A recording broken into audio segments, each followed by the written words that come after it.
मायावती ने आकाश आनंद के खिलाफ लिया बड़ा एक्शन। क्या बसपा में खत्म हो गया आकाश आनंद का सियासी करियर? बसपा में बने रहेंगे आकाश या फिर तलाशेंगे अलग राह? बहुजन समाज पार्टी की मुखिया और उत्तर प्रदेश की पूर्व मुख्यमंत्री मायावती ने आकाश आनंद को सभी पदों से हटा दिया है। मायावती के इस फैसले को कई रूपों से देखा जा रहा है। दरअसल बसपा की दरकती हुए सियासी जमीन को बचाए रखने के लिए मायावती 8 साल पहले अपने भतीजे आकाश आनंद को राजनीति में लाई थी। मायावती ने आकाश आनंद को राष्ट्रीय कोऑर्डिनेटर से लेकर अपना उत्तराधिकारी तक बनाया था, लेकिन रविवार को दोनों ही पद से मुक्त कर दिया। आकाश पर कार्रवाई के लिए बसपा प्रमुख ने पूरी तरह से उनके ससुर अशोक सिद्धार्थ को जिम्मेदार ठहराया है। 1 साल में ये दूसरी बार है जब मायावती को अपने ही भतीजे आकाश आनंद के खिलाफ सख्त एक्शन लेना पड़ा है।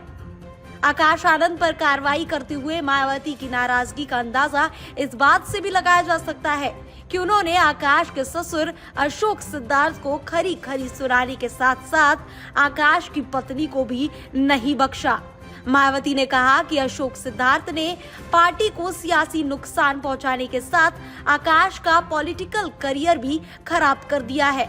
इसी वजह से आनंद कुमार ने बदले हालात में पार्टी और मूवमेंट के हित में अब अपने बच्चों का रिश्ता गैर राजनीतिक परिवार के साथ ही जोड़ने का फैसला किया है।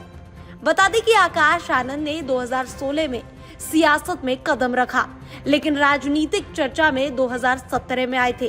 पहली बार वे मायावती के साथ तब नजर आए जब वो सहारनपुर दंगों के दौरान वहां गई थी। उसी साल आकाश का पार्टी की बैठक में परिचय करवाया। इसके बाद मायावती धीरे धीरे उनके पार्टी में अहम जिम्मेदारियां देती गई और देखते ही देखते राष्ट्रीय उपाध्यक्ष और फिर कोऑर्डिनेटर बनाया। इसके बाद 2024 से पहले मायावती ने उन्हें अपना सियासी उत्तराधिकारी घोषित कर दिया। मायावती के सियासी उत्तराधिकारी बनने के साथ ही आकाश आनंद ने आक्रामक चुनाव प्रचार करना शुरू कर दिया, लेकिन उसी दौरान आपत्तिजनक टिप्पणी के बाद एफआईआर हो गई। इसके बाद मायावती को आकाश आनंद को 7 मई 2024 को लोकसभा चुनाव के बीच में उनको उत्तराधिकारी और राष्ट्रीय कोऑर्डिनेटर के पद से हटा दिया, लेकिन अगले ही महीने उन्हें फिर से बहाल कर दिया। मायावती ने आकाश को दूसरे राज्यों में बसपा संगठन और चुनाव का जिम्मा भी सौंपा, लेकिन 8 महीने के बाद दोबारा से उन्हें हटा दिया। मायावती ने दूसरी बार भतीजे आकाश आनंद के सियासी पर कतरने के बाद कई सवाल खड़े हो रहे हैं। आकाश आनंद को नेशनल कोऑर्डिनेटर पद और सियासी उत्तराधिकारी पद से हटाए जाने के बाद सभी के मन में एक ही सवाल है कि अब उनका आगे का भविष्य क्या होगा। आकाश आनंद बसपा में बने रहेंगे या फिर अलग कोई नई राजनीतिक राह तलाशेंगे या कोई दूसरी पार्टी भी ज्वाइन कर सकते हैं। और अब यूपी में 2027 में चुनाव है। ऐसे में आकाश आनंद को बाहर का रास्ता दिखाने पर मायावती को क्या यूपी चुनाव में नुकसान पहुंचेगा या नहीं? Bureau report, TV7 Bharat.